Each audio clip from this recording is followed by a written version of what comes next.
자, 오늘 말씀은 에베소서 13번째 시간으로 이제 4장에 들어왔습니다. 4장 1절부터 6절까지 우리 부르심의 소망이라는 제목으로 함께 나누기 원합니다. 잠시 한번 리마인드 하려고 해요. 바울이 에베소 교회에 편지를 쓰면서 지금까지 1장, 2장, 3장에서 무엇을 얘기했는가? 1장에서 보면은 삼위일체 하나님을 통해서 성도들에게 베푸신 복이 무엇인가? 이것을 말씀하셨어요. 이게 뭐예요? 하나님이 우리를 창세전에 택하시고 또 우리를 부르시고 우리를 그리스도 안에서 그리스도께서 우리를 구속하시고 성령께서 구원의 보증으로 인치심을 우리가 받았다라는 거예요. 이것을 언급하셨어요. 창세전에 임한 놀라운 복에 대해서. 2장에서는 뭐였습니까? 허물과 죄로 인하여 영적으로 죽었던 이방인들이 하나님의 은혜 가운데 구원을 얻게 됐다는 거예요. 그래서 교회라고 하는 새로운 믿음의 공동체가 생겨나게 되었다. 그래서 유대인들이나 이방인들이나 다 그리스도를 머리로 하는 몸의 지체가 되었다라는 것을 선포하고 있어요. 3장에서 바울은 계시를 통해서 깨달은 두 가지 비밀을 밝힙니다. 그게 뭡니까? 이방인들에게도 그리스도 안에서의 그리스도의 그 구원이 베풀어졌다라는 것과 교회는 만물을 그리스도 안에서 하나 되게 하려는 하나님의 원대한 계획의 일부다라는 거예요. 이 두 가지 비밀을 얘기해요. 여러분 우리 홈페이지나 유튜브 채널에 가시면 그 내용들이 있습니다. 굉장히 중요한, 에베소서가 굉장히 중요해요. 여러분, 굉장히 은혜로운 거예요. 그래서 1장부터 이렇게 3장까지 간단하게 리뷰를 했어요. 이제 4장에서는 뭘 말씀하실까요? 4장에서는 하나님의 구원 사역 중에 이제 교회라고 하는 새로운 공동체가 세워졌는데 이 교회의 역할이 얼마나 큰가? 이것을 깨달은 성도들이 이제 삶의 현장에서 어떻게 살아갈 것인가? 어떻게 이 놀라운 구원의 계획을 가지고 실천하면서 살 것인가? 이런 실천적인 내용이 4장에 있는 거예요. 그래서 오늘 읽은 4장 1절부터 4절까지 본문의 주제는 교회의 하나됨입니다. 교회의 하나됨. 여러분 이것이 부르심의 소망이에요. 교회의 하나됨이 부르심의 소망입니다. 교회가 하나 되기 위해서 무엇이 필요한가? 첫 번째는 부르심에 합당한 삶을 살아야 한다라는 것을 말씀하세요. 교회의 부르심에 합당한 삶을 살아야 한다. 누가요? 저와 여러분이. 우리가 하나님의 부르심을 받은 자들 아니에요? 우리 1절 말씀 같이 한번 읽어볼까요? 자, 시작. 그러므로 주 안에서 갇힌 내가 너희를 권하노니 너희가 부르심을 받은 일에 합당하게 행하여. 부르심을 받은 일에 합당하게 행하여. 우리 모두는 바울과 같이 하나님의 부르심을 받았고 그 부르심에 합당하게 행해야 할 책임이 우리에게 부어졌어요. 그렇다면 우리를 왜 부르셨는가? 여러분 왜 부르셨다고 했어요? 에베소서 1장에 나왔잖아요. 1장 4절에 보면 곧 창세전에 그리스도 안에서 우리를 택하사 우리로 사랑 안에서 그 앞에 거룩하고 흠이 없게 하시리라. 여러분 하나님 앞에서 거룩하신 하나님 앞에서 완전한 의이신 하나님 앞에서 우리로 거룩하고 흠이 없게 하시라고. 여러분 그렇게 부르셨다라고 말씀하시는 거예요. 여러분 하나님께서 우리를 변화시키시겠다는 말씀이거든요. 우리는 거룩하지 않아요. 의롭지 않아요. 그런데 하나님께서 우리 각자를 변화시키겠다. 그래서 하나님의 백성답게 이 땅에서 살아가도록 하겠다라는 거예요. 그래서 부르셨다는 거예요. 여러분 이게 감격이 됐으면 좋겠어요. 저와 여러분에게. 우리도 예수 그리스도와 같은 삶을 살아갈 수 있게 되는구나. 여러분 이게 놀라운 감격 아니에요? 그렇다면 부르심에 합당하게 행하는 것이라는 것은 무엇일까요?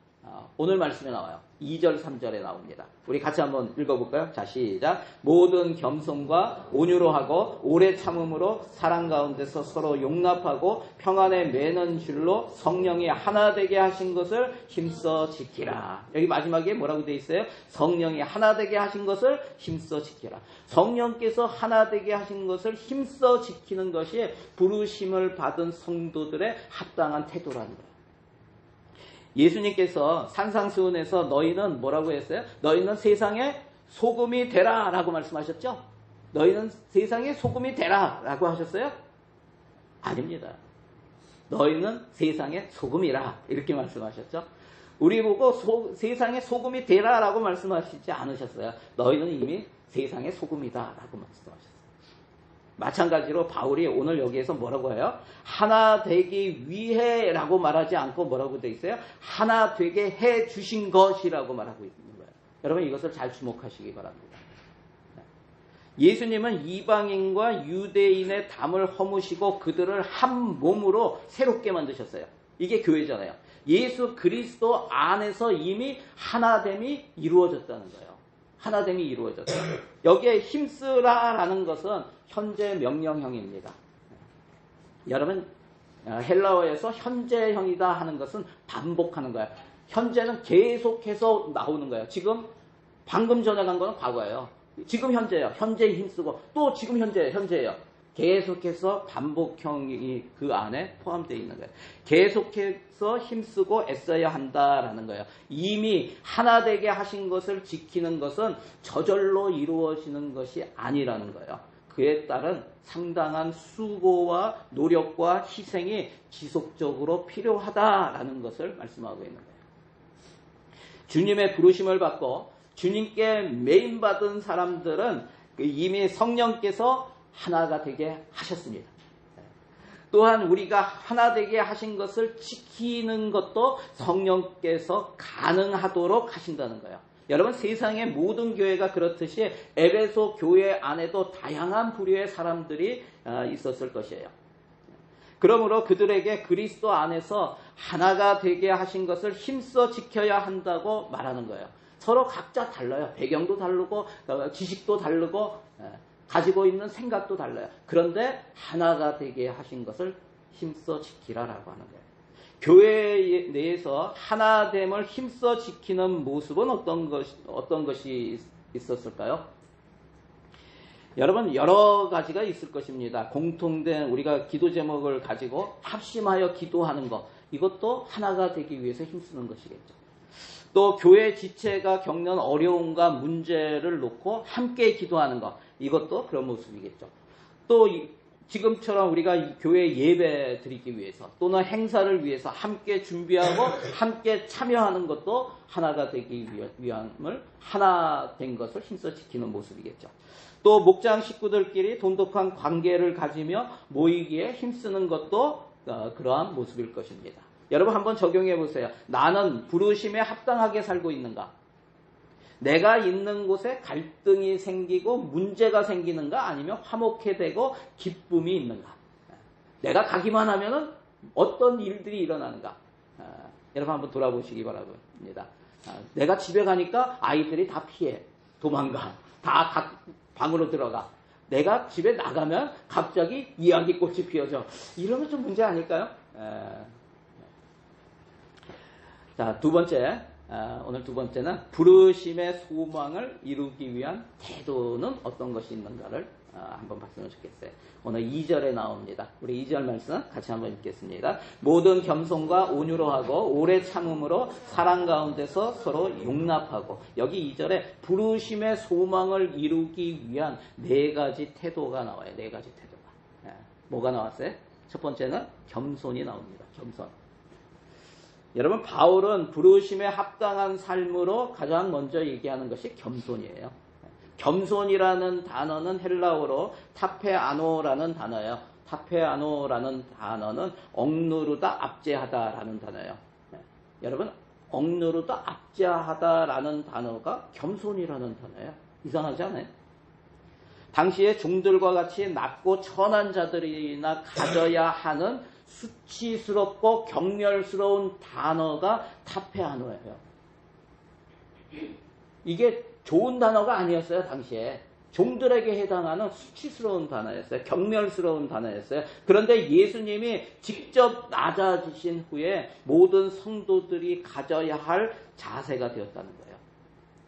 여러분 겸손은 하나님 앞에서 자신의 부족함, 자신의 죄인됨, 자신의 한계를 인정하는 자세입니다. 또 겸손은 다른 사람과의 관계에서, 대인관계에서 나보다 다른 사람을 낮게 여기는, 그것이 겸손입니다. 여러분 바울은 겸손의 본보기를 예수님에게서 찾습니다. 우리 빌립보서 2장 7절 말씀 같이 한번 읽겠습니다. 시작. 자기를 비어 종의 형체를 가져 사람들과 같이 되었고 사람의 모양으로 나타나셨음에 자기를 낮추시고 죽기까지 복종하셨으니 곧 십자가에 죽으심이라. 십자가에 죽으심이라.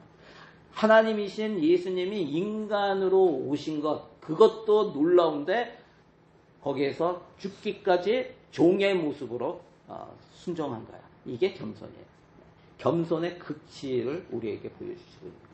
여러분, 우리의 태도는 상황에 따라 달라지는 것이 아니라 언제 어디서나 누구를 대하거나 겸손해야 한다는 거예요.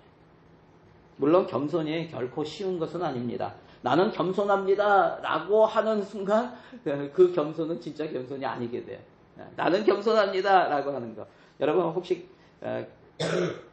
자신이 겸손하다고 생각하시는 분 있으세요? 감히 손을 못 드는 거잖아요. 여러분 예의상 다른 사람의 시선을 의식해서 겸손한 척하거나 은연중에 자기가 얼마나 대단한 존재인지를 과시하며 말이나 행동으로 다른 사람을 무시하게 되는 것이 우리의 모습이잖아요. 그래서 겸손하기 위해서는 상대방의 장점을 보고 상대방의 가치를 인정하고 존중해 줘야 한다는 거예요. 여러분 자꾸 자신을 낮추려는 것보다요, 겸손한 모습은 자신을 낮추는 데 포커스를 갖지 마시고 다른 사람을 높이는 데 초점을 맞추세요. 저 사람이 나보다 낫다. 자꾸 자신을 낮추려고 하다 보면 이게 굉장한 교만이 될 수가 있어요. 여러분 기억하시기 바랍니다. 적용해 보세요. 내 옆에 있는 사람을 보고 그의 장점과 또 가정과 교회 안에서의 그의 가치가 무엇인지를 한번 이야기해 보시기 바랍니다. 옆 사람에게 당신은 이런 모습이 훌륭합니다. 자, 시작. 야, 갑자기 하니까 생각이 안 나십니까? 장점이 없어요? 당신은 이런 모습이 훌륭해요. 이렇게 나중에 우리 식사하면서 한번 얘기해 보시기 바랍니다. 두 번째 태도는 뭐냐면 온유예요. 온유. 여러분 온유라는 것은 굉장한 힘이 어떤 일정한 방향으로 잘 조절되어 나타날 때의 상태를 온유라고 해요. 온유라는 것은 힘이 없는 게 아니에요, 여러분. 우리는 힘이 없고 이렇게 좀 느긋느긋하고 이러면 온유하다고 생각하는데 그게 아니라 힘이 있어요. 굉장한 힘이 있어요. 그런데 어떠한 방향으로 잘 조절되는 게 온유라는 거예요. 그래서 말이 야생마가 막 날뛰죠. 근데 그냥 날뛸 때는 온유가 아니에요. 괴팍한 거죠. 그런데 길들여져가지고 주인이 원하는 방향으로 뛰어갈 수 있는, 그렇게 길들여져서 주인의 명령에 따르는 게 온유예요. 여러분 반면에 온유하지 못하다는 것은 다듬어지지 않아서 제멋대로 행동하는 것이 온유하지 않은 거예요. 하나님께서는 성도들이 온유함으로 다듬어지도록 때로 고난을 주시고 역경을 허락하세요. 여러분 우리가 고난과 역경이 있을 때 하나님께서 나를 온유하게 만드시는구나, 나를 길들이시는구나, 여러분 그렇게 믿으시기를 바랍니다. 여러분 성경에서 모든 사람보다, 지면의 모든 사람보다 온유하다고 하나님께서 말씀하신 사람이 있어요. 누구일까요? 모세죠, 모세. 여러분 모세가 힘이 없었어요? 모세가 성격도 한 성격 하는 사람이에요. 돌판도 깨어 던지는 사람이에요. 그런데 왜 하나님께서 그를 온유하다고 했을까요? 왜냐하면 이스라엘 백성들이 다 불평하고 불만하고 그리고 원망하고 막 이렇게 했을 때 그들 앞에서 야단을 쳐요. 그런데 하나님 앞에 가면 어떻게 해요? 하나님 앞에 하나님 저들에게 벌을 내려주십시오 이렇게 하요. 하나님 저들을 불쌍히 여기시고 구원해 주소서 이렇게 기도해요. 자신이 할 수 있는 힘이 있는데 그것을 사람들을 사랑하고 감싸주고 또 그들에게 하나님께 그들을 용서해달라고 긍휼을 비는 그런 쪽으로. 하나님의 마음이 그거거든요. 하나님의 마음은 심판하려는 게 아니에요. 하나님의 마음은 늘 뭐예요? 긍휼히 여기고 그들이 주님께로 돌아오기를 원하는 게 하나님의 마음이에요. 여러분 진정한 온유는 그래서 내 마음대로 하는 게 아니에요. 내가 감정에 따라 하는 게 아니에요. 절제와 덕에서 나오는 거예요. 절제와 덕에서. 고린도전서 10장 23절 말씀 우리 같이 읽겠습니다. 모든 것이 가하나 모든 것이 유익한 것이 아니요 모든 것이 가하나 모든 것이 덕을 세우는 것은 아니니. 여러분 바울이 왜 이 말씀을 했어요? 바울은 자신이 다 옳고 자신이 생각한 것이 옳아도 자신을 지나치게 주장하지 않고 힘이 있어도 과도하게 사용하지 않고 자유와 권리가 있다고 해도 다 쓰지 않아요. 그래서 믿음이 연약한 사람이 시험을 받을 것 같으면 자기는 고기를 안 먹겠다 이러잖아요.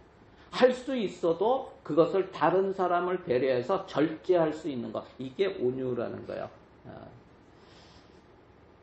여러분 그러한 모습들이 저와 여러분에게 있었으면 좋겠어요. 나는 믿음이 좋다. 나는 내 믿음대로 나가겠다. 이게 아니고 다른 사람들이 좀 실족할 것 같으면 잠시 물러나 있고 절제하고 그러면서 쫓아올 수 있도록 하고 이러한 모습들이 되기를 바랍니다. 여러분 우리가 옆 사람의 걸림돌이 되지 않았으면 좋겠어요.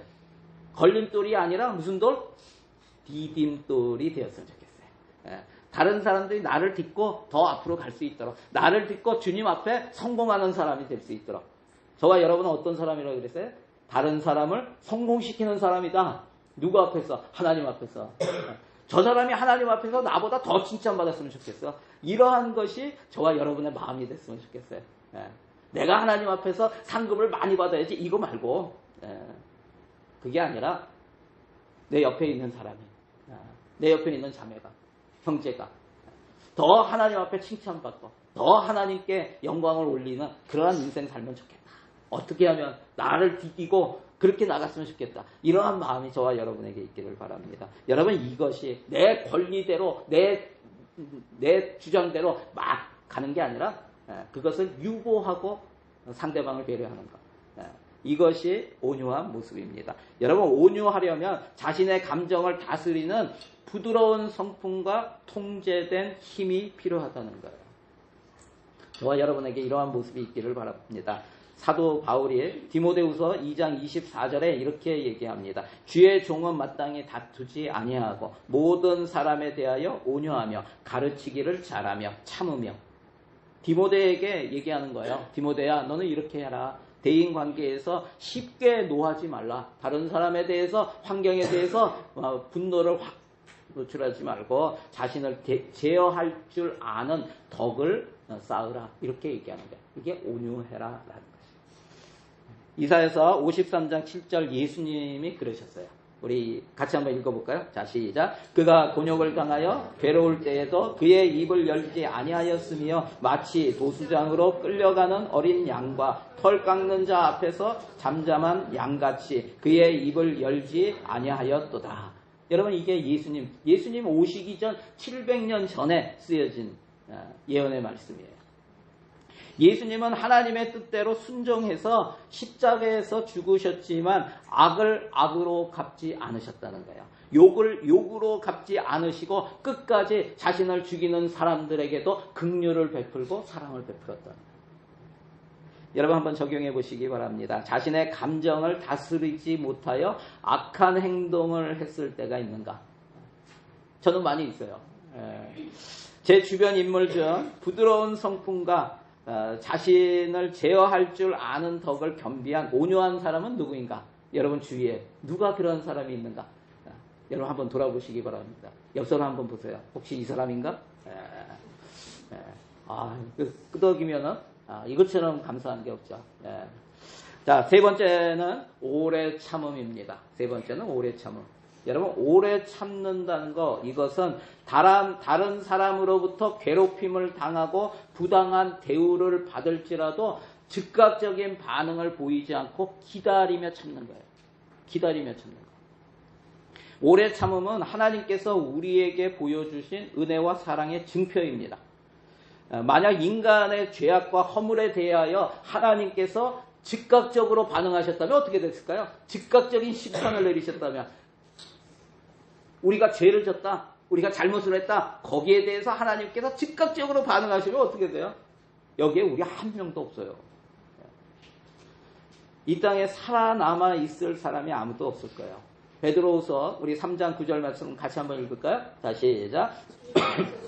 주의 약속은 어떤 이들이 더디다고 생각하는 것 같이 더딘 것이 아니라 오직 주께서는 너희를 대하여 오래 참으사 아무도 멸망하지 아니하고 다 회개하기에 이르기를 원하시느니라. 아멘. 하나님께서 우리를 어떻게 참아주셨다고요?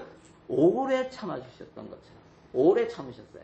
여러분 그처럼 우리 역시 다른 사람들에 대하여 어떻게 하라고요? 오래 참아주라. 기다려주라 라고 말씀하시는 거예요.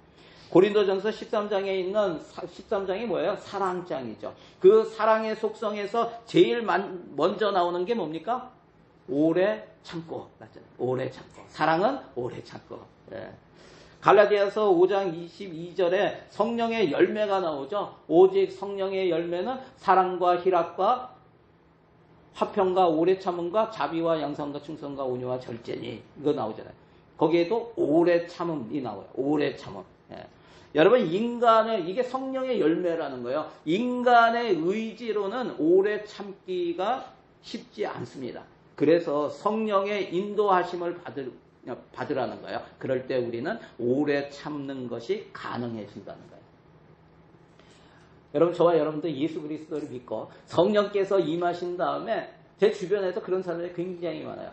예수님 믿기 전에는 굉장히 성격이 급하고 참지 못하고 누가 무슨 일만 있으면 그냥 거기에 불을 내는 사람들이 예수 믿고 난 다음에 참는 거예요. 참어. 야 네가 이런 상황에서도 참어? 이렇게 생각될 정도로. 네. 그 사람이 바로 옆에 있습니다. 옆 사람 보세요. 오늘 옆 사람 많이 보네요. 옆 사람 보세요. 오래 참으시죠? 예. 한번 물어보세요. 오래 참으시죠? 예. 굉장히 저기 하시네요. 자, 적용해 보시기 바랍니다. 하나님께서 나에 대하여 오래 참아주셨음을 인정합니까? 성령께서 나에게 오래 참고 기다려주라고 하시는 사람은 누구인가? 지금 우리 각자에게 이렇게 떠올리는 사람이 있어요. 내가 오래 참지 못했구나 하는 사람이 있다면 이따 기도하실 때 하나님 그 사람을 오래 참게 하여 주시옵소서 이렇게 기도하시기 바랍니다. 네 번째는 용납입니다. 용납. 받아들인다는 거예요. 서로 용납한다는 것은 대인관계에 있어서 상대방의 약점, 상대방의 허물을 받아들이는 것, 포용하고 받아들이는 적극적인 자세가 용납이라고 하는 거예요. 여러분 우리가 용납해야 하는 이유는 뭐예요? 주님이 우리를 용납하셨고 지금도 용납하고 계시기 때문에 아니겠어요? 지금도 우리를 여러분 우리가 사실 여기서 예배 드린다고 거룩한 하나님 앞에 나올 수 있는 자격이 있어요? 없잖아요. 그런데 하나님께서 우리를 용납하시기 때문에 우리를 받아주시는 거 아니겠어요? 하나님께서는 우리를 이 모습 이대로 받아주신 것이지 우리가 하나님이 원하시는 조건을 만족시켰기 때문에 받아주시는 것이 아니라는 거예요. 여러분 우리 가운데 누구도 하나님이 원하시는 그 조건을 만족시키는 사람이 없어요. 다 부족해요. 다 하나님의 의에 이룰 수가 없어요. 그럼에도 불구하고 우리가 예수의 이름으로 나아갈 때 하나님께서 용납해 주시는 거예요. 아멘. 여러분 하나님의 일을 하다 보면 우리는 실수도 하게 되어 있어요. 마음이 안 맞는 경우도 있게 마련입니다. 비록 나와 다른 의견을 가진 사람이 있다 할지라도 우리가 마음을 넓히라고 해요. 제가 여러분 그리스도인은 날이 갈수록 주님께 가까이 갈수록 그 날이 지나갈수록 어떻게 된다고요? 마음이 넓어지는 사람이에요. 여러분 자꾸 마음을 넓히세요. 마음을 넓히세요. 예전에는 요 정도까지 참았는데 이제 좀 넓혀. 마음을 넓히세요. 그러면은 그 사람 나와 의견이 다르고 나와 다르고 나는 다른 생각하고 다른 행동을 하는 사람도 감싸주게 되는 거예요. 서로 이해하고 용납하면 대부분의 문제는 해결이 된다는 거예요. 로마서 15장 7절 말씀 같이 읽겠습니다. 그러므로 그리스도께서 우리를 받아 하나님께 영광을 돌리신과 같이 너희도 서로 받으라. 너희도 서로 받으라. 즉 상대방을 있는 그대로 받아들이는 마음으로 서로 돌아보고 격려할 때 우리 가운데 있는 분란이 다툼이 갈등이 사라지고 교회가 가정이 평안을 누리게 된다는 사실을 기억하시기 바랍니다. 한번 적용해 보세요. 지금 용납하고 받아들이지 못하는 사람이 나에게 있는가? 나의 단점과 실수를 다 이해해주고 용납해주는 사람이 내 주변에 있는가? 누구인가? 한번 살펴보시기 바랍니다. 오늘 이 네 가지를 얘기했어요. 겸손, 온유, 오래 참음, 사랑으로 용납하는 것. 이것은 바로 예수님께서 우리에게 보여주신 모습입니다.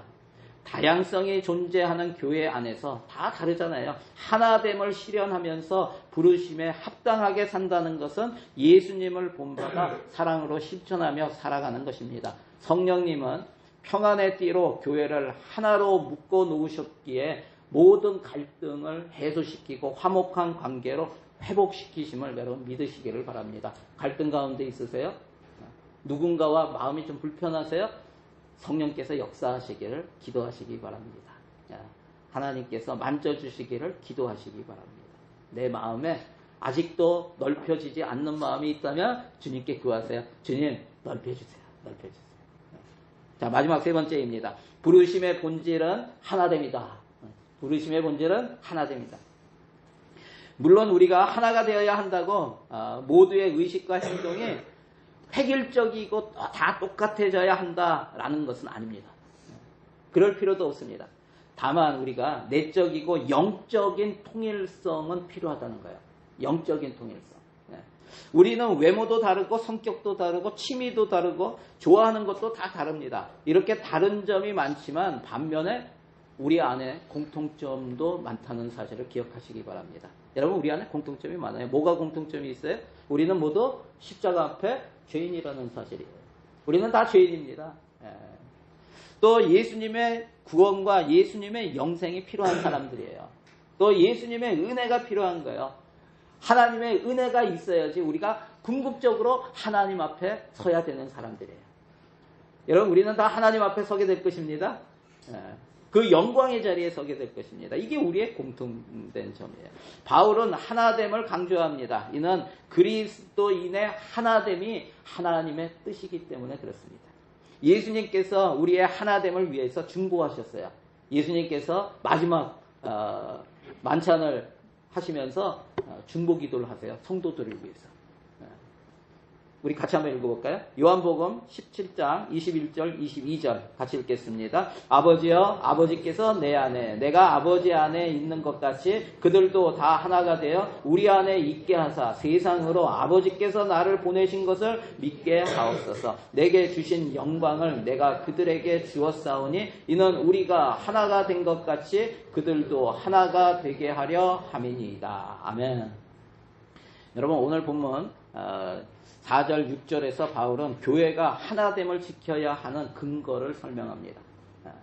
오늘 4절 6절 같이 한번 읽겠습니다. 몸이 하나요 성령도 한 분이시니 이와 같이 너희가 부르심의 한 소망 안에서 부르심을 받았느니라. 주도 한 분이시요 믿음도 하나요 침례도 하나요 하나님도 한 분이시니 곧 만유의 아버지시라. 만유 위에 계시고 만유를 통일하시고 만유 가운데 계시도다. 아멘. 여기에 하나, 영어 NIV에서 뭐라고 되어 있어요? 원이라고 되어 있죠. 원이라는 단어, 하나라는 단어가 7번이나 되고 있어요. 이것은 부르심의 본질이 우리를 부르시는 그 이유가 그 목적이 하나됨이라는 거예요.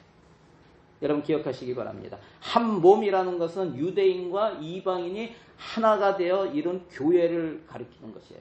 바울은 에베소서 1장 23절에 교회를 그리스도의 몸이라고 하고 2장에서는 둘이 한 몸이 된 실체라고 합니다. 사람이 나뉠 수 없듯이 한 몸으로서의 교회도 나뉠 수 없다라고 말씀하세요. 한 성령, 한 몸 된 교회가 성령과 연합되어 있음을 나타냅니다. 여러분 교회에는 한 성령이 운행하세요. 한 성령이 각자에게 역사하시는 거예요. 여러분 성령께서 구원의 보증으로 믿는 자들에게 인치시고 하나님께 나아가는 길을 여시고 교회에 거하십니다. 여러분 믿으십니까? 우리는 세상에 아무 소망이 없던 사람들, 진짜 소망이 뭔지를 모르는 사람들이에요. 그런데 성령께서 우리 각자에게 하나님이 우리를 향한 놀라운 소망을 우리 가운데 부어주세요. 여러분 믿으시기를 바랍니다. 그래서 한 소망이라는 거예요. 성령의 역사를 통해서 한 소망을 갖게 하셨다. 성도들의 궁극적인 소망이 뭘까요? 1장 10절에 나옵니다. 같이 읽겠습니다. 하늘에 있는 것이나 땅에 있는 것이 다 그리스도 안에서 통일되게 하려 하심이라. 즉 구원의 완성을 바라보는 거예요. 구원의 완성, 통일되게 하는 거예요. 한 주라는 것은 교회의 머리가 되시는 주님을 가리키는 거예요. 교회는 우리의 교회의 머리는 주님이십니다. 예수 그리스도이십니다. 우리는 예수 그리스도에 의해 다스림을 받는 사람들입니다. 아멘. 내가 주인이 아닙니다. 한 믿음이라는 것, 교회가 한 믿음으로 나가야 됩니다. 한 믿음이 뭐예요? 주 예수 그리스도가 그분만이 구세주라는 거예요. 그분만이 하나님이시라는 거예요. 그분만이 나의 주인이다라는 거예요. 그 예수님만을 믿는 것. 여러분, 이것이 한 믿음이다. 한 침례는 교회가 예수 그리스도와 연합하는 연합의 상징이 침례예요. 물에 들어갈 때 나는 죽고, 물에서 나올 때 부활하신 예수님과 연합해서 나는 다시 산다. 새 사람으로 산다라는 거예요. 여러분, 한 침례를 갖는 거예요. 그래서 우리는 신앙 공동체를 이루는 거예요. 침례받은 사람들이 함께 신앙 공동체를 이루는 거예요. 한 하나님, 교회가 참되신 유일신 하나님만을 섬기는 신앙 공동체다. 우리는 한 분만을 섬깁니다. 유일신. 여러분, 하나님은 뭐라고 되어 있어요? 만유 위에 계시고, above all, 만유를 관통하시고, through all, 만유 가운데, in all 계신 분이십니다. 그리스도 안에서 역사하시는 하나님의 구원 사역의 궁극적인 목표는 만유를 통일하는 것. 다시 말하면 하나 되게 하는 것이에요. 그렇기 때문에 교회는 하나 되는 모범을 보이는 거예요. 여러분, 우리는 지금은 세상은 다 갈라지고 깨어지고 상처투성입니다. 이러한 세상을 품고 세상을 하나 되게, 어디에서? 그리스도 안에서 하나 되게 하는 그러한 사역이 저와 여러분의 사역임을 믿으시기를 바랍니다. 바벨탑을 쌓을 때 사람들은 뭐라고 해요? 우리가 성읍과 탑을 건설해요. 그 탑 꼭대기를 하늘에 닿게 하여 우리의 이름을 내고 온 지면에 흩어짐을 면하자. 이게 뭐예요? 여기에 우리가 하나님처럼 되자라는 거예요. 인간들끼리 하나 되려는 모습을 보이는 거예요. 여러분, 우리들도 그래요. 세상 가운데 다 많은 사람들이 친목회다, 또 사람들끼리 하나가 되고 정당을 이루고 여러 가지 나가고 있어요. 그런데 여러분, 기억하세요. 하나가 되어야 하되 우리는 예수 그리스도가 그 중심에 계셔야 합니다. 이것이 진정한 하나됨입니다. 아멘. 여러분 한번 적용해 보세요. 나는 공동체에서 다른 지체들과 하나가 되기 위해 힘쓰는가, 아니면 지체들보다 내가 드러나기 위해 힘쓰는가, 한번 보시기 바랍니다. 여러분, 겸손하고 온유하며 오래 참고 사랑으로 서로 용납함으로써 주님께서 이루신 하나됨을 주님이 오실 때까지 힘써 지키는 성도들이 다 되시기를 바랍니다. 성령의 능력으로 우리가 속한 삶의 현장에서, 그것이 가정이든 또 직장이든 학교든 교회든 예수 그리스도 안에서 하나 되게 하신 것을 지키기에 힘쓰며 주님의 십자가의 흔적을 따라가는 성도들이 다 되시길 주님의 이름으로 간절히 축원합니다. 우리 함께 기도하기 원합니다. 여러분, 오늘 주보에 보면은 적용 질문이 굉장히 많았죠? 여러분, 목장에서 또 모임에서 그 중에 다 할 필요 없습니다. 그 중에 마음에 감동되는 거 한 가지만 한번 함께 나누고 보시기 바랍니다. 오늘 말씀을 가지고 우리 함께 기도하기 원합니다. 주님의 부르심에 합당한 삶을 내가 살고 있는가 한번 돌아보시고, 내가 겸손한가, 또 온유한가, 오래 참는가, 다른 사람을 용납하는가 한번 돌아보면서 내가 그렇지 못하다고 하면 하나님 앞에 올려드리시기 바랍니다. 내가 용납하지 못하고, 내가 어떤 한 사람을 오래 참지 못하고, 어떤 한 사람만 대하면은 분노하고, 그 사람은 무시하고, 이러한 사람이 있다면 하나님께서 지금 그 사람을 나를 위해서, 내가 겸손하지 못하기 때문에 나를 위해서 붙여주신 사람이에요.